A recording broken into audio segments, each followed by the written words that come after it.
Kaci Hickox stepping out of her house last night to talk to reporters, saying she's negotiating with the state to end her quarantine. ABC's Lindsay Janis is in Fort Kent, Maine, with the latest on this. Good morning, Lindsay.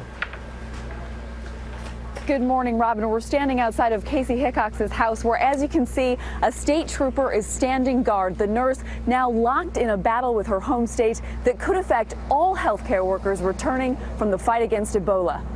Just moments ago, nurse Kaci Hickox emerged from her Maine home for a bike ride. Overnight, Hickox taking her first steps outside the house where she had agreed to voluntarily quarantine herself for just a few days. The 33-year-old telling Maine TV station WLBZ she's trying to reach a solution with state officials who want her to stay in isolation for another 12 days. We have been in negotiations all day with the state of Maine and tried to resolve this amicably. But the state determined, sending police to monitor her movements and preparing to ask the courts to enforce the quarantine, even saying she could face jail time if she doesn't comply. If this does occur, then I will challenge those legal actions. But people in this tiny town deep in moose country are scared and angry.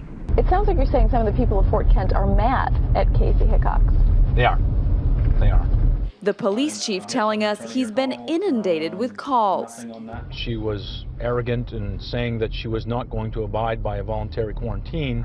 People are concerned about her attitude. The debate illustrating the lack of consensus across America over how to deal with healthcare workers returning home after fighting Ebola in West Africa. With healthcare workers returning home after fighting Ebola in West Africa.